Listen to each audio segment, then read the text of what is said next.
And good evening, everyone. Welcome to another edition of WTOC The News Now. This is an opportunity on multiple digital platforms to catch you up to date on some of the bigger stories we've been following today, as well as give you a sneak peek at what's coming up tonight on The News at 11. Special thanks tonight to those of you watching on the WTOC News app, as well as those of you watching on WTOC.com. Let's get started after another school shooting. It's rocked the nation, this time in Santa Fe, Texas, just outside the Houston metropolitan area. That shooting happened about 8 o'clock this morning at the local high school. Police now say a 17-year-old male student went into a classroom and opened fire with his father's shotgun and a pistol. He's in custody tonight. Nearly a dozen, though, have been killed. There were multiple injuries. Thankfully, someone pulled a fire alarm to alert everyone of the emergency. Explosive devices also found in and around the school.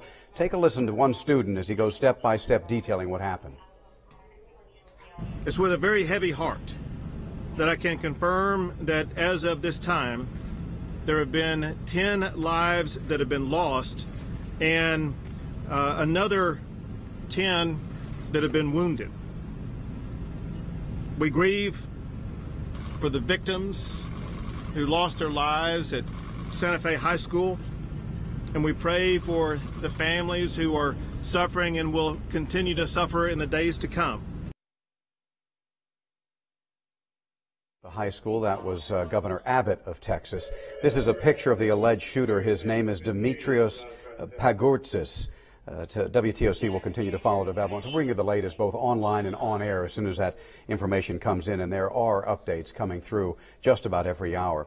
Today, Chatham County commissioners expressing their concern over the fact that local drug agents are arresting the same individuals for the same drug crimes over and over again. WTOC's Sean Evans found that C&T officers say the solution is making a bigger deal out of the same crimes. C&T saw some big wins in March and April, perhaps most notably this bust, which pulled millions of dollars worth of cocaine off the streets along with cash and guns. But one stat struck a chord with at least one commissioner. Out of 39 arrests in March and April, 36 were repeat offenders. They go in, they serve 2 years, 3 years, 5 years.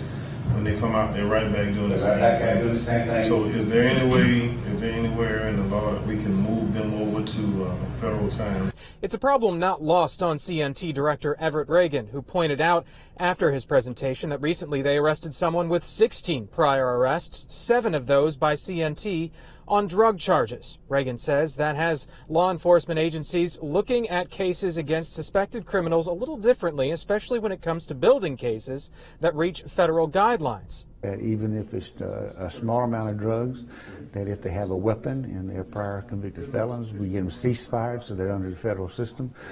Reagan points out in most cases, federal charges means more time behind bars and off the streets. It keeps those people off our streets for a lot longer. As you know, there's no parole in the federal system. You go in, you're going to do 85% of the time. Reagan says while building federal cases sometimes takes longer, it is something his and other law enforcement agencies strive for.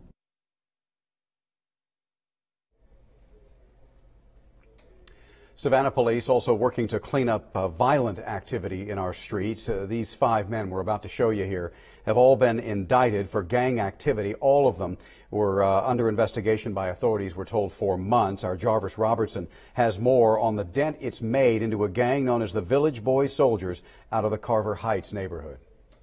We were able to arrest several members and ultimately, working with the DA's office, get an indictment returned from the grand jury. Cleaning up the streets of Savannah one gang at a time. Sergeant Pahala says this was the first major indictment for the gang unit at Savannah PD. As for the charges the men are facing, they range from gun possession to use of guns during the commission of a crime and participation in criminal gang activity. But the work doesn't stop with these 5 men. I mean, we see this as the first step in that process to be able to reduce gang and group violence in Savannah. Solving this problem isn't just the task for Savannah PD. The Chatham-Savannah Counter-Narcotics Team also aids in these types of investigations. We have victims, they have suspects. We run them through our databases. They do the same for us.